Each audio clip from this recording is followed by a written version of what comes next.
దేవునికి స్తోత్రములు. లైవ్లో యూట్యూబ్లో వీక్షిస్తున్న సహోదరులకు క్రీస్తునామములో వందనములు.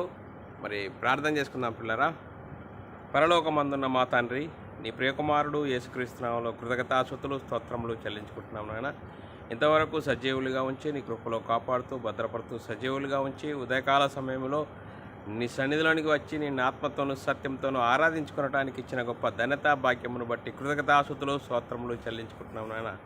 ఇంతవరకు సజీవులుగా ఉంచిన స్తోత్రాలు నీ సన్నిధిలో చేరి నీ ఆత్మతోనూ సత్యంతోనూ ఆరాధించుకోవడానికి ఇచ్చిన గొప్ప ధన్యత భాగ్యమును బట్టి కృతజ్ఞతాస్తుతులు స్తోత్రాలు చెల్లించుకుంటున్నాం నాయన. ఈరోజు మరి ఏ వాక్యం వినడం ద్వారా మరి రక్షింపబడతాము అనే అంశం ద్వారా రక్షణ గురించి మరి తెలుసుకొని చెప్పాలని ప్రయత్నపడుచుండగా నాకును వింటున్న సహోదరులకు నీ కృపను అనుగ్రహించి వాక్యం విని అర్థం చేసుకొని మమ్మల్ని మేము వాక్యంకు లోబడి వాక్యానుసారంగా జీవించి నీకు మహిమ తెచ్చేవారంగా గంత తెచ్చేవారంగా ఉండే ధన్యత భాగ్యం అందరికీ అనుగ్రహించమని యేసుక్రీస్తు నామములో ప్రార్థనకి వేడుకుంటున్నాం తండ్రి, ఆమెన్.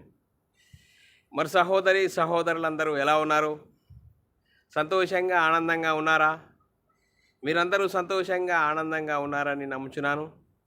దేవుడు మనల్ని సజీవ లెక్కలో ఉంచుకొని ఆయన సన్నిధిలోనికి నడిపించి ఆయన ఆత్మతోనూ సత్యంతోనూ ఆరాధించుకోవడానికి ఇచ్చిన గొప్ప ధన్యత భాగ్యమును బట్టి దేవునికి కృతజ్ఞతాస్తుతులు స్తోత్రములు బద్దులమై ఉన్నాము పిల్లరా.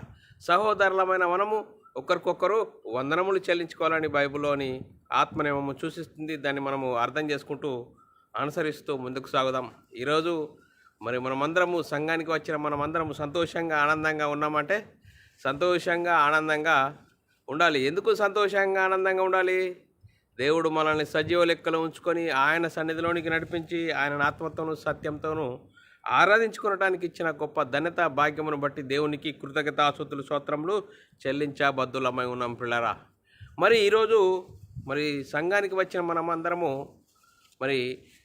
మనము మొట్టమొదటిగా మనము దేవునికి కృతజ్ఞతాస్తుతులు స్తోత్రములు చెల్లించాలి. సహోదరులమైన మనము ఒకరికొకరు వందనములు చెల్లించుకోవాలని బైబిల్లోని ఆత్మనియమము సూచిస్తుంది. దాన్ని మనము అర్థం చేసుకుంటూ అనుసరిస్తూ ముందుకు సాగుదాము పిల్లారా.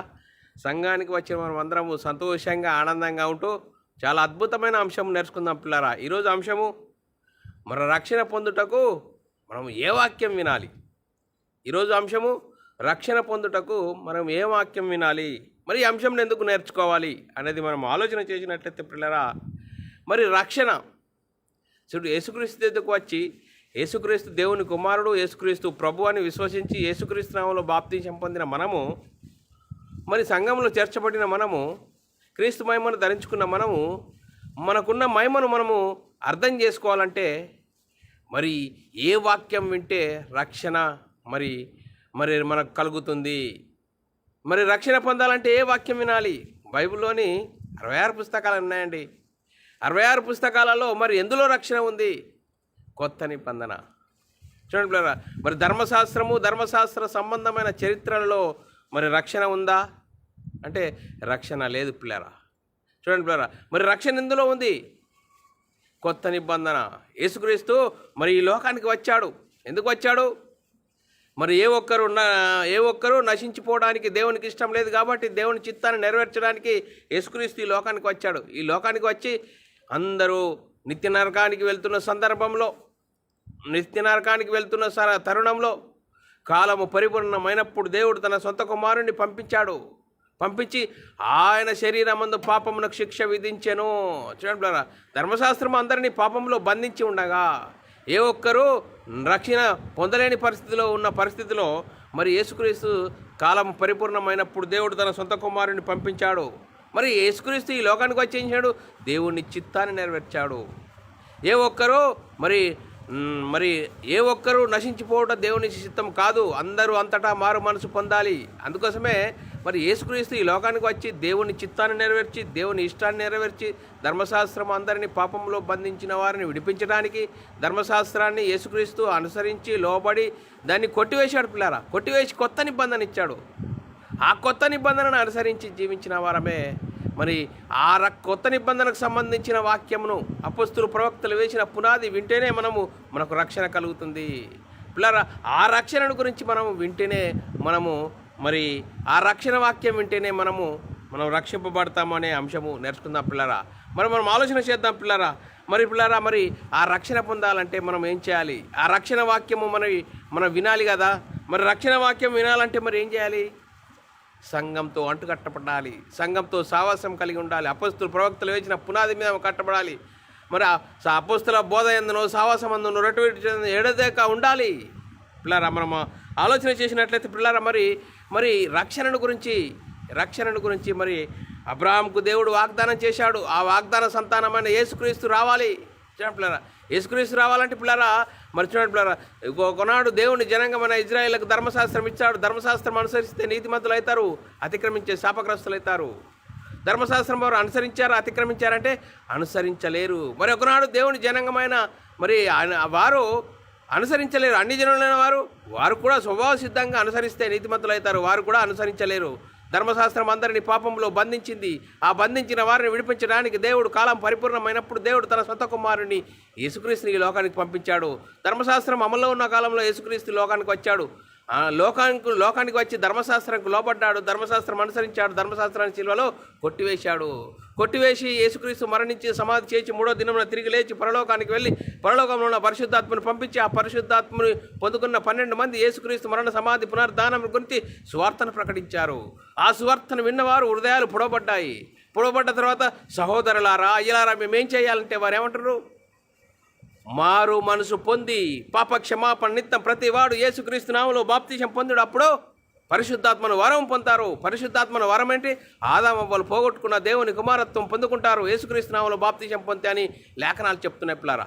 మరి మనం ఆలోచన చేయాలి, ఆ లేఖనాల ప్రకారంగా మన ఆత్మీయ జీవితం ఉన్నదా? అలా మనము కనబడ్డామా? అలా వాక్యం విన్నామా? ఆ రక్షణ వాక్యం విని మరి క్రీస్తులోనికి చేర్చబడ్డామా? ఎలాంటి పరిస్థితిలో ఉన్నాము అనేది లేఖనాలను ఆలోచన చేసినట్లయితే పిల్లారా, మరి మనము ఆ రక్షణను గురించి, ఆ నిరీక్షణ గురించి లేఖనాలు ఏం చెప్తున్నాయి చూడండి. మనం ఆలోచన చేసినట్లయితే చూడాలా, మరి తాను చూసుచున్న దాని కొరకు ఎవడు నిరీక్షించును? చూడండి పిల్లారా, మరి చూసేదాని గురించి మనం నిరీక్షిస్తామా? చూడని దానికోసము ఆ పరలోకం ఉన్నది. ఆ పరలోకం చేరాలంటే ఆ పరలోకం చేర్చడానికి మరి యేసుక్రీస్తు ఈ లోకానికి వచ్చాడు. మనందరినీ పరలోకంలో ఉన్న కనతండ్రి యొద్దకు తీసుకెళ్ళడానికి వచ్చాడు. అందుకోసమే ఆ రక్షణ వాక్యం వినాలి. మరి రోమీయులకు రాసిన పత్రిక 8:24 వచనంలో, ఏలయనగా మనము నిరీక్షణ కలిగిన వారమై రక్షింపబడితిమి. మరి ఇప్పుడు మనకేంటి? నిరీక్షణ ఉంది. యేసుక్రీస్తు నమ్ముకుంటే నిత్య జీవము, యేసుక్రీస్తు నమ్ముకుంటే మరి పరలోకము, యేసుక్రీస్తు నమ్ముకుంటే దేవుని కుమారులము, దేవుని ఇంటి వారము, గొప్ప భాగ్యము. ఆ రక్షణ వాక్యం మనకున్నది. ఏలయనగా మనము నిరీక్షణ కలిగిన వారమై రక్షింపబడితే నిరీక్షింపబడినది కనబడినప్పుడు నిరీక్షణతో పని ఉండదు. తాను చూచుతున్న దాని కొరకు ఎవడు నిరీక్షించును? అందుకోసమే దేవుడు అబ్రాహాంకు వాగ్దానం చేశాడు. ఆ వాగ్దానము చూడండి, దేవుడు మీ పితరులకు చేసిన వాగ్దానముకు మీరు వారసులు. చూడండి, మనం ఆలోచన చేసినట్లయితే అపొస్తలుల కార్యము 3:24 వచనం, మరియు సమూయేలు మొదలుకొని ఎందరు ప్రవక్తలు ప్రవచించిరో వారందరూ ఈ దినం గురించే ప్రకటించిరి. చూడండి, మరియు సమూయేలు మొదలుకొని ఎందరు ప్రవక్తలు ప్రవచించిరో ప్రవచించిన వారందరూ ఈ దినం గురించి యేసుక్రీస్తు వస్తాడు, యేసుక్రీస్తు రక్షణ తీసుకొస్తాడు. ఆ రక్షణను పొందుకుంటే మనము మరి పరలోకానికి చేరతాము. ఆ రక్షణ వాక్యం వినాలి. యేసుక్రీస్తు మరణ సమాధిని గురించి సువార్తను వినాలి. అందుకోసమే అపొస్తలుల కార్యం 3:24 వచనంలో కూడా రాయబడ్డది, ఆ ప్రవక్తలను దేవుడు అబ్రాహాంతో నీ సంతానమందు భూలోక వంశములన్నీ ఆశీర్వదింపబడినని చెప్పి మీ పితరులతో చేసిన నిబంధనకు మీరు వారసులై ఉన్నారు. మనం ఎవరండి? దేవుడు ప్రవక్తలకు దేవుడు అబ్రాహాంతో వాగ్దానం చేశాడు. ఆ వాగ్దాన సంతానము యేసుక్రీస్తు వచ్చినప్పుడు ఆ యేసుక్రీస్తునందు మీరు అందరూ ఆశీర్వదింపబడతారు. చూడండి పిల్లరా, అబ్రాహాంకి చేసిన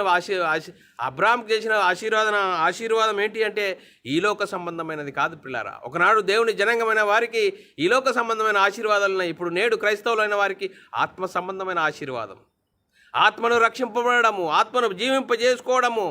యేసుక్రీస్తు నమ్ముకుంటే మనమైన ఆత్మను రక్షించుకునే గొప్ప ప్రణాళిక మనకు దేవుడు గొప్ప భాగ్యాన్ని ఇచ్చాడు. అందుకోసమే అపొస్తలుల కార్యం 3:26 వచనంలో, దేవుడు తన సేవకుని పుట్టించి మీలో ప్రతి వాని దుష్టత్వం నుండి మళ్లించుటకు మిమ్మును ఆశీర్వదించుటకు ఆయనను మొదట నుండి మీ యొద్దకు పంపిను. చూడండి, యేసుక్రీస్తుని మీ యొద్దకు ఎందుకు పంపించాడు? అని మరి లేఖనాలు చెప్తున్నప్పుడు దేవుడు తన సేవకుని పుట్టించి మీలో ప్రతి వాని దుష్టత్వం నుండి మళ్లించుటకు మిమ్మును ఆశీర్వదించుటకు ఆయన మొదట మీ యొద్దకు పంపెను. చూడండి, ఆ పంపి ఏం చేశాడు? యేసుక్రీస్తు వచ్చి ఏం చేశాడు? రక్షణ తీసుకొచ్చాడు.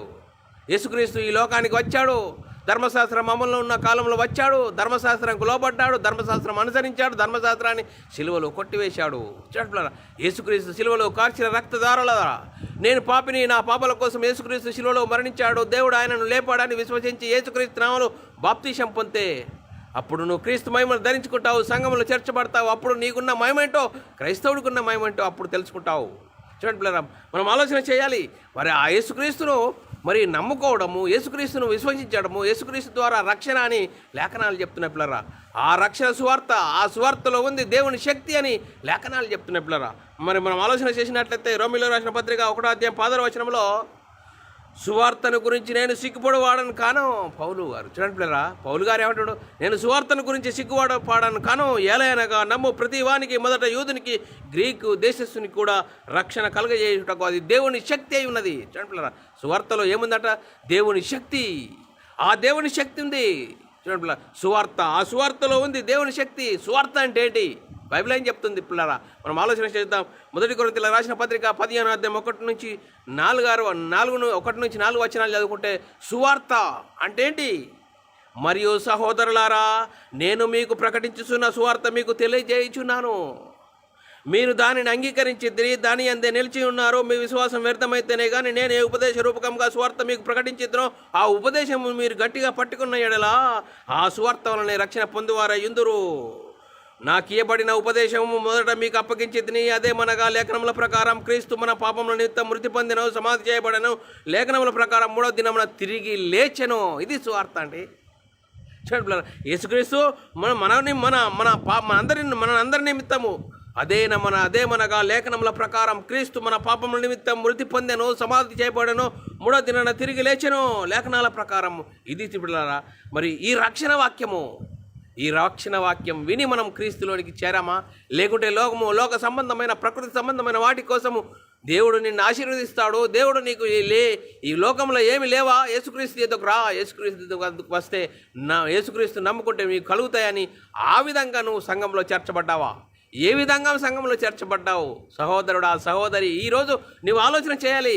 ఏ వాక్యం వింటే నువ్వు రక్షణ కలుగుతుంది, ఏ వాక్యం వింటే రక్షణ పొందుతావు, ఏ వాక్యం వినడం వల్ల నీకు విశ్వాసం కలుగుతుంది అనేది మనం ఆలోచన చేసినట్లయితే పిల్లరా, మరి రక్షణ వాక్యము పిల్లరా. మరి ఎఫెసీయులకు రాసిన పత్రిక 1:13 వచనంలో మీరును సత్యవాక్యమును అనగా, చూడండి, మీరును సత్యవాక్యమును అనగా మీ రక్షణ సువార్తను విని క్రీస్తునందు విశ్వాసముంచి వాగ్దానము చేయబడిన ఆత్మను పొందితిరి. చూడండి పిల్లరా, మనం ఆలోచన చేసినట్లయితే మీరు సత్యవాక్యమును అనగా మీ రక్షణ సువార్తను విని క్రీస్తునందు విశ్వాసముంచి వాగ్దానం చేయబడిన ఆత్మను పొందితిరి. వాగ్దానం చేయబడిన ఆత్మ ఏంటండి? చూడండి, ఆదామవ్వలు పోగొట్టుకున్న అది దేవుని కుమారత్వం పొందుకునే గొప్ప భాగ్యం యేసుక్రీస్తు నామములో బాప్తీసం పొందడం ద్వారా. అందుకోసమే మృతులలో నుండి లేచిన యేసుక్రీస్తును జ్ఞాపకం చేసుకోండి. ఎందుకు జ్ఞాపకం చేసుకోవాలండి? మనం ఆలోచన చేసిన ఎందుకు జ్ఞాపకం చేసుకోవాలి? 2 తిమోతి రాసిన పత్రిక 2:8 వచనంలో నా సువార్త ప్రకారము దావీదు సంతానంలో పుట్టి మృతులలో నుండి లేచిన యేసుక్రీస్తును జ్ఞాపకం చేసుకోండి.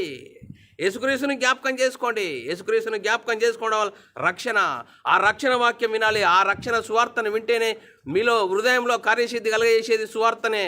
ఆ సువార్తనే ఉంది అని లేఖనాలు చెప్తున్నాయి పిల్లరా. 1 దశలోనికి రాసిన పత్రిక 2:13 వచనంలో రాయబడిన లేఖనం చదువుకున్నట్లయితే ఆ హేతు చేతను మీరు దేవుని గురించిన వర్తమాన వాక్యము మా వలన అంగీకరించినప్పుడు మనుషుల వాక్యమని ఎంచక అది నిజముగా ఉన్నట్లు దేవుని వాక్యమని దానిని అంగీకరించిదిరి కనుక మేము మానక దేవునికి కృతజ్ఞతాస్తుతులు చెల్లించుచున్నాము. ఆ వాక్యమే విశ్వాసులైన మీలో కార్యసిద్ధి కలగజేయుచున్నది. చూడండి పిల్లరా, విశ్వాసులో మరి ఏ వాక్యం అండి? సువార్త. ఆ సువార్త వాక్యం మీలో హృదయంలో కార్యసిద్ధి కలగజేసేదే సువార్త. ఆ సువార్తలో ఉంది దేవుని శక్తి.